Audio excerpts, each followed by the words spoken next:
চলুন আজ ডুব দেওয়া যাক উইলিয়াম ব্লেকের একটি অসাধারণ কবিতার ভেতর। কবিতার নাম হোলি থার্সডে, যেটা তার সংস অফ ইনোসেন্স বইয়ের একটা অংশ। নামটা শুনলেই কেমন একটা শান্ত, পবিত্র ছবি ভেসে ওঠে, তাই না? কিন্তু এখানেই তো ব্লেকের আসল কারসাজি। তিনি খুব সাধারণ কথার আড়ালে সমাজের সবচেয়ে গভীর, সবচেয়ে অস্বস্তিকর সত্যিগুলো লুকিয়ে রাখেন। তো চলুন আজ সেই আবরণের পরতগুলো একটা একটা করে সরিয়ে দেখা যাক ভেতরে কি লুকিয়ে আছে।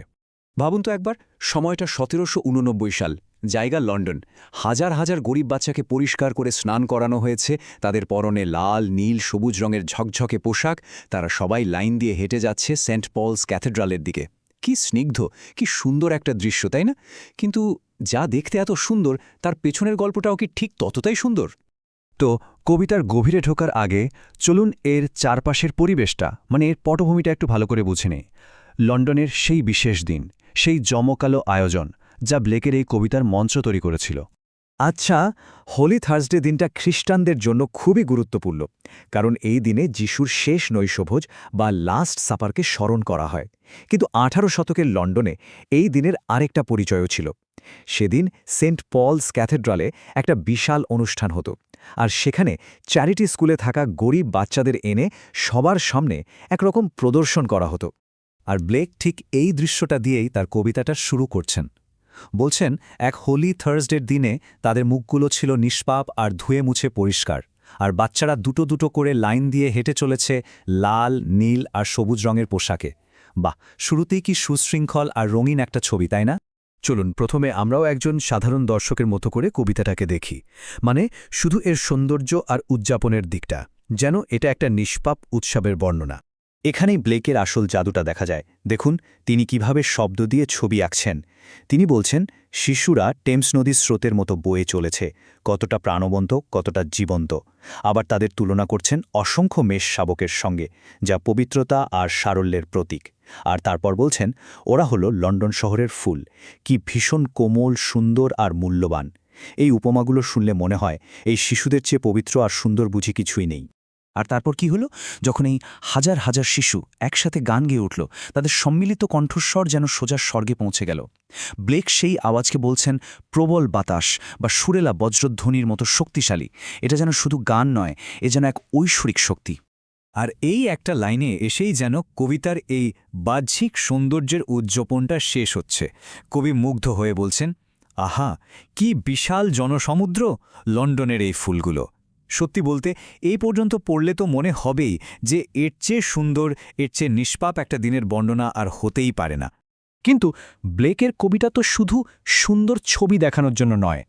চলুন এবার এই সুন্দর আবরণটা একটু সরাই, কারণ এর নিচেই লুকিয়ে আছে একটা খুব ধারালো, একটা খুব অস্বস্তিকর বার্তা। আর এখানেই আসল প্রশ্নটা সামনে আসে। আচ্ছা, এই যে লন্ডন শহরের ফুল বলে এত সুন্দর করে বলা হচ্ছে, এরা কারা? এরা তো গরিব, অনাথ শিশু। প্রশ্নটা হলো, কেন কেন লন্ডন শহরে এতগুলো ফুলকে চ্যারিটির ওপর ভরসা করে বাঁচতে হচ্ছে? কবিতাটা কিন্তু খুব চালাকির সাথে এই প্রশ্নটা এড়িয়ে যাচ্ছে। আর এটাই হলো ব্লেকের মাস্টার স্ট্রোক। তিনি তার সমস্ত সামাজিক সমালোচনাকে এই নিষ্পাপতার চাদরে মুড়ে রেখেছেন। মানে কবিতার এই যে অপরূপ সৌন্দর্য, এটা আসলে একটা ফাঁদ। পাঠককে প্রথমে সৌন্দর্যে মুগ্ধ করা, আর তারপর তাকে সোজা ঠেলে দেওয়া কঠিন সত্যির মুখোমুখি। চলুন এবার কবিতার একটা ছোট্ট কিন্তু মারাত্মক ডিটেলে নজর দিই।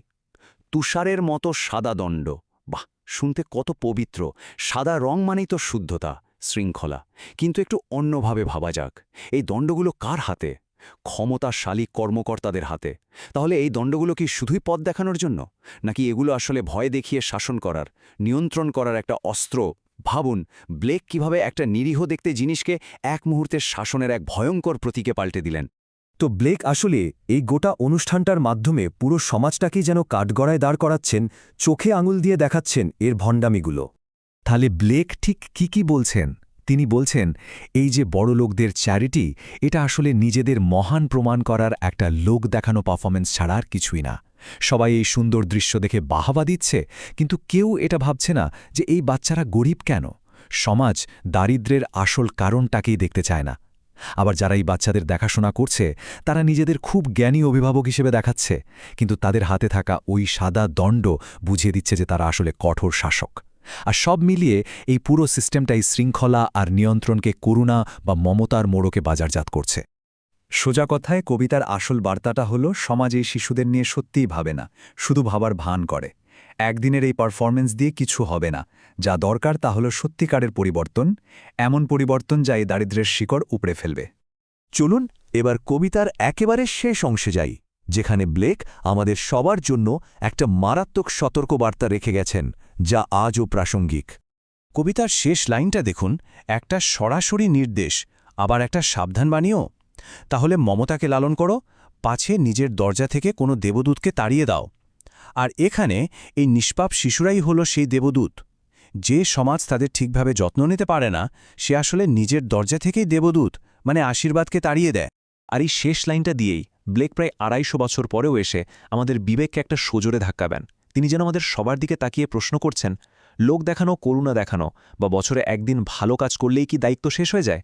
নাকি আসল মমতা সেটাই, যা সেই সমাজ ব্যবস্থাটাকেই বদলে ফেলতে চায়, যে ব্যবস্থাটা মানুষকে প্রথম থেকেই গরিব আর অসহায় বানায়? এই প্রশ্নটা ব্লেক তখন করে গিয়েছিলেন, কিন্তু এর উত্তরটা আজও আমাদেরকে খুঁজে বেড়াতে হচ্ছে।